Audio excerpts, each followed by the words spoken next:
অনেকদিন পর আমার একটা মিনি ব্লগ তোমাদের সাথে শেয়ার করছি। আজকে ছিল রিয়ানের মামা দাদুর বাড়িতে নিমন্ত্রণ। মামা দাদু বলছি তার কারণ রিয়ানের পাপার মামার বাড়ি এটা, অর্থাৎ রিয়ানের মামা দাদুর বাড়ি। আর অন্নপ্রাশনের পর প্রথম রিয়ানের মামা দাদুর বাড়িতে আজকে ভাত খাওয়ার নিমন্ত্রণ। আমাদের বাড়িতে একটা রিচুয়ালস আছে, বাচ্চার অন্নপ্রাশনের পর প্রত্যেকটা রিলেটিভদের বাড়িতে একদিন একদিন করে নিমন্ত্রণ খেতে যাওয়া। তো এই মামা দাদুর বাড়ি দিয়েই স্টার্ট হয়েছে। আর রিয়ান মোটামুটি এখন হচ্ছে সব থেকে স্মলেস্ট মেম্বার, আর তার জন্যই এত ব্যাগ, এত ক্যারিয়ার, সমস্ত কিছু নিতে হয়। যে মানুষটা ছোট হলে কী হবে, তার মেনটেনেন্স কিন্তু অনেক কিছু। আর ওয়েদারটা দেখো, ওয়েদারটা যেন বলে দিচ্ছে দুর্গাপুজো তো আর কয়েকটা দিন মাত্র বাকি। আর আমার কিন্তু মামাবাড়ি আসতে ভীষণ ভালো লাগে। তো আমরা এই সানডে ছিল, তাই জন্য সবাই মিলে ব্যাগপত্র নিয়ে চলে গিয়েছিলাম মামাবাড়িতে। উদ্দেশ্যটা ছিল রিয়ান, রিয়ান অ্যান্ড রিয়ান। রিয়ানকে নিয়ে যে সবাই এত মেতে থাকে কি বলবো।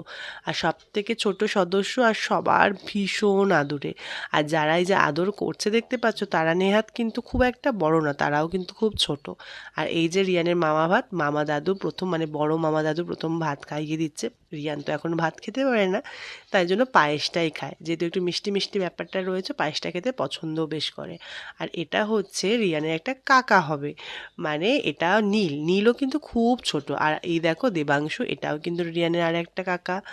এখানে সবাই মিলে একটু একটু করে খাইয়ে দিচ্ছিল। তারপরে ওই যে বড় মামি দিদা খাইয়ে দিচ্ছিল, তারপরে ছোট মামি দিদা খাইয়ে দিচ্ছিল, সবাই একটু একটু করে খাইয়ে দিচ্ছে। রিয়ান কিন্তু বেশ এনজয়ও করছিল।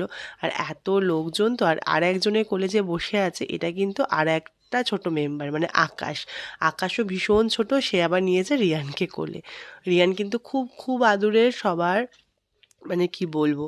আর দেন দেখো, এই যে পুজোর গিফট পাওয়া এবার শুরু হয়ে গেছে। এই যে জুতোটা কিন্তু আমার খুব পছন্দ হয়েছে, সেই বাচ্চাদের প্যাক প্যাক আওয়াজ জুতো। আর রিয়ানও খুব মজা করছিল, বেশ ভাল লাগছিল জুতোটা পরিয়ে। আর রিয়ান খুব খুব খুব এনজয় করেছে। আর রিয়ানের যে কতগুলো জামা হচ্ছে কি বলবো, মানে যেহেতু রিয়ানের প্রথমবার দুর্গাপুজো, সব থেকে ছোট একটা সদস্য বাড়ির এখন, তার জন্য সবাই প্রায় একটা করে না, দু তিনটে করে জামা দিচ্ছে। কবে যে কোনটা পরাবো কে জানে। আর রিয়ান দেখতে পাচ্ছ ওইগুলোকেও খেলনা ভাবছে, বেশ খেলছে, মজা করছে সব কিছু। তো আজকের এই দিনটা কিন্তু খুব ভালো করে কাটালাম, একদম কোয়ালিটি ফ্যামিলি টাইম যেটাকে বলে। আর ফ্যামিলি টাইম ভালো কাটানোর থেকে ভালো মুহূর্ত আর কিছু হতে পারে না। ব্লগটা এই কারণেই বানালাম, রিয়ান যখন বড় হবে তখন যেন দেখতে পাই এবং এনজয়ও করতে পারি যে ছোটোবেলায়ও কী কী করতো। তো আজকের ব্লগটা এই পর্যন্ত, দেখা হচ্ছে অন্য কোনো ব্লগে। তো তোমাদেরও বাড়ির ছোটো মেম্বারকে নিয়ে এরকম নাচানাচি আনন্দ ফুর্তি নিশ্চয়ই হয়। তো চলো এবার বাড়ি চলে যাওয়ার পালা। সবাই মিলে শি অফ করার জন্য রিয়ানকে চলে এসেছিলো। এই যে রিয়ানেরও একটু মনটা খারাপ হচ্ছিলো, সবার সাথে হুল্লোড় করছিল কি না। চলো আজকের মতো বাই।